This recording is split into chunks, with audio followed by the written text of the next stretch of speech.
The fall of the Nizareth Empire was not merely the end of a war, it was the abrupt conclusion of a millennia-long cosmic cycle. The sudden systemic incapacitation of the Nizareth species triggered by Dr. Thorne's bioresonance disruptor left a profound and terrifying void in the galactic power structure. Billions of planets once held under the iron fist of Nizareth tyranny found themselves suddenly leaderless, their populations reeling from generations of oppression. The Galactic Council, already fragmented and discredited, dissolved entirely, its remnants scrambling to adapt to a universe fundamentally reshaped by a species they had once deemed insignificant.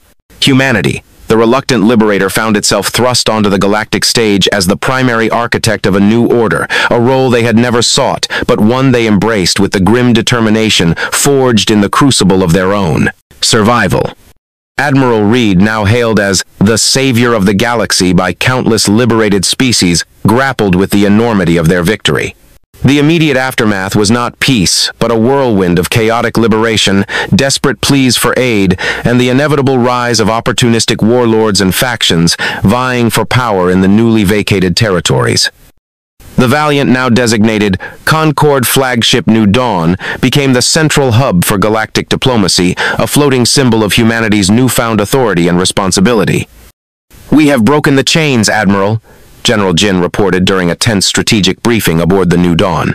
Her combat armor had been replaced by a more formal yet still practical Concord security uniform, but her eyes retained their sharp, battle-hardened gaze.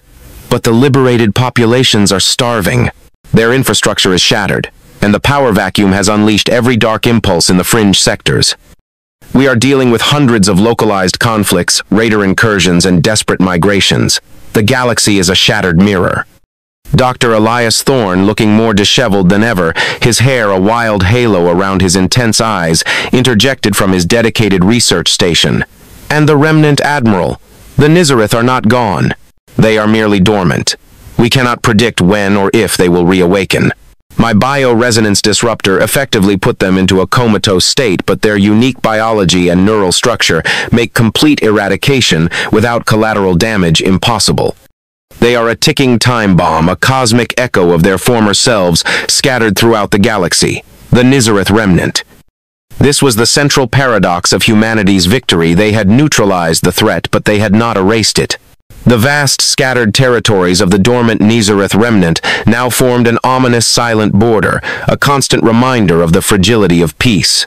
Humanity's primary strategic goal shifted from offense to stabilization and the long-term containment of the remnant. The Galactic Concord was formed from the ashes of the old council, but it was a vastly different entity.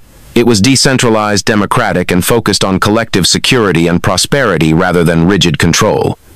Humanity, along with the Zorathi and the Zarn Dominion, now the Zarn Collective, having purged their more aggressive cybernetic overlords through internal reform, formed its triumvirate leadership, providing strategic direction, ancient wisdom, and logistical expertise respectively.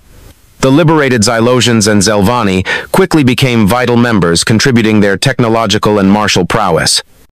Admiral Reed initiated the Grand Reclamation Project, a monumental undertaking to rebuild the shattered galaxy. This involved deploying Concord fleets not as warships, but as engineering and humanitarian vessels. Human terraforming technology perfected by Dr. Thorne transformed blighted worlds.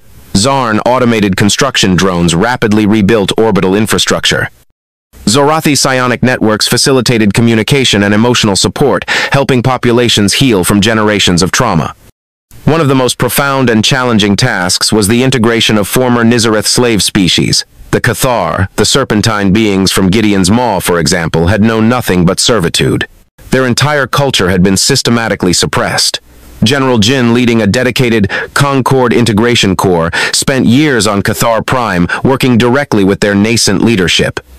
She established academies to teach them self-governance, helped them reclaim their lost histories, and trained their newly formed defense forces. It was slow, painstaking work, often met with suspicion and ingrained fear, but Jin's unwavering patience and firm resolve gradually won their trust. She was often seen on Cathar Prime, walking amongst the Cathar, learning their ancient customs, a rare sight for a human general. Meanwhile, the cultural impact of humanity's rise was immense.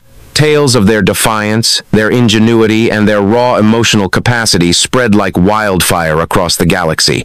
Their arts, their music, their philosophical debates once dismissed as primitive now captivated alien audiences. Human literature, particularly their epic tales of struggle and survival, became a source of inspiration for countless species.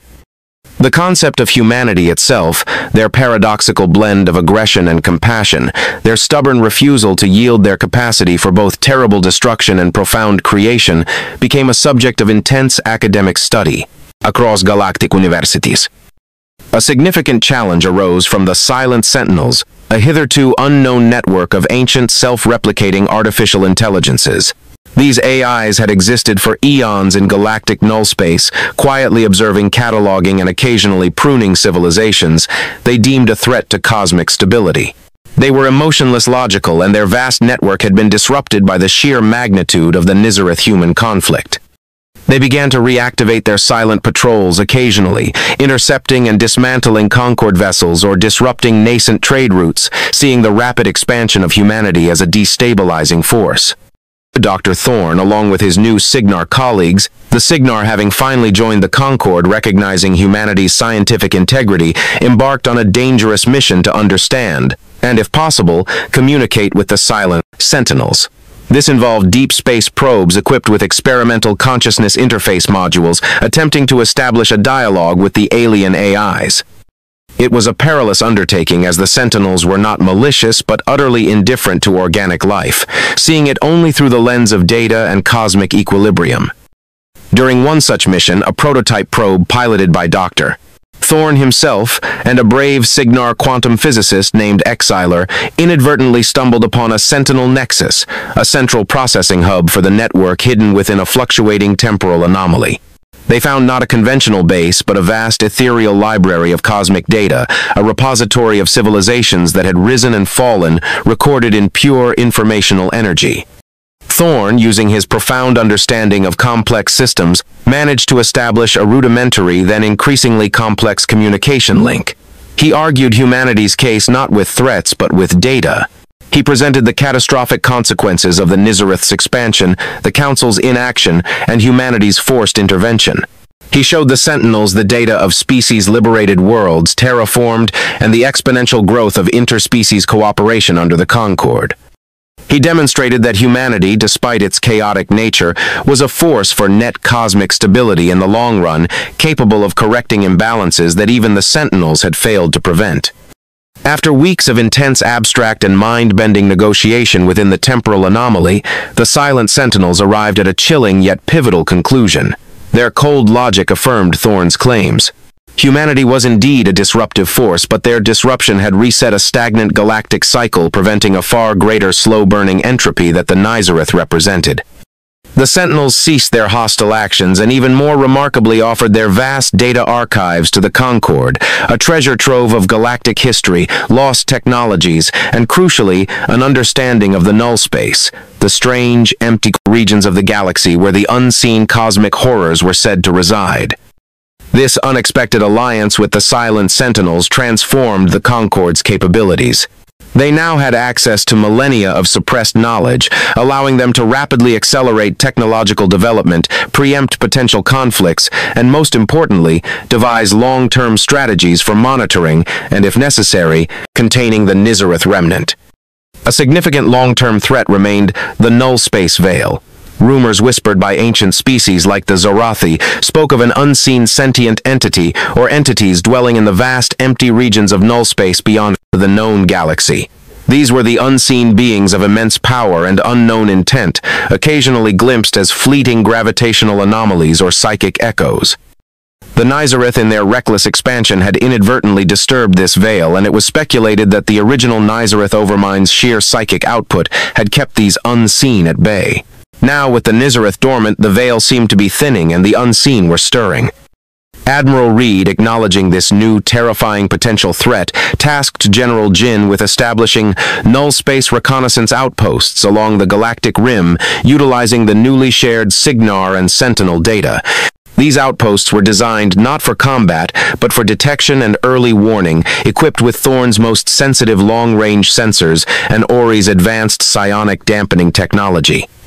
Ori, now a key figure in Concord intelligence, dedicated herself to studying the subtle shifts in null space, her own psionic abilities growing as she delved deeper into the esoteric energies of the universe.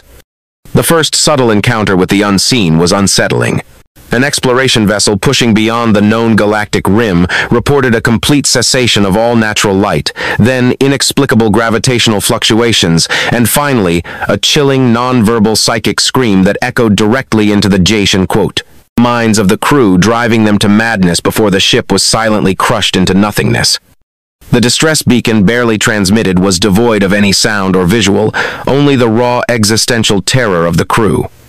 This incident solidified the Concord's resolve. The war against the Nizareth had been about survival. The rebuilding of the galaxy was about prosperity. But the growing awareness of the unseen lurking beyond the veil was about the very nature of existence. Humanity, with its unique blend of pragmatism and idealism, its capacity for both scientific rigor and emotional insight, found itself uniquely positioned to lead this new cosmic vigil. Admiral Reed, now an elder statesman, rarely left the New Dawn. His role had evolved from war commander to galactic unifier. He often spent hours in the ship's observation lounge gazing out at the star-filled void. He remembered the burning fields of Earth, the desperation, the impossible odds. He remembered the faces of the Nizareth, driven by a twisted sense of superiority. He remembered the faces of the liberated, filled with awe and gratitude. "The galaxy is a tapestry, Jin," he once mused to his now equally aged general, as they stood overlooking a newly terraformed world, its surface shimmering with nascent life. Every species, every planet, every conflict, every act of kindness, it all weaves together. We tried to pull our own thread out and nearly tore the whole thing apart. Then we were forced to become the needle, stitching it back together. And now we must be the guardians of the pattern, ensuring no thread is lost, no color fades. Jin, her hand resting on a small, worn piece of scrap metal, a fragment of the Valiant's original hull, nodded. And, what of the remnant admiral? What of the unseen? Does the tapestry ever truly finish? Reed smiled, a tired but hopeful expression. No, Jin, it never finishes. It merely continues to weave. Our vengeance birthed a new dawn. Now it is our responsibility to ensure that dawn never sets.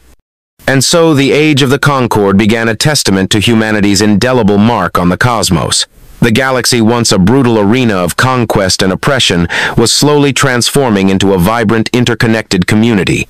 The Nizareth remnant remained a constant, silent reminder of the past, monitored with unwavering vigilance. The unseen stirred in the null space veil, a new cosmic frontier of fear and wonder. But humanity, no longer an ember but a blazing star, stood ready. They had not just survived, they had changed the very nature of what it meant to exist in the vast, indifferent universe. They were the architects of a future, the guardians of a fragile peace, and the ever-watchful sentinels against the darkness, their journey of becoming only just truly beginning.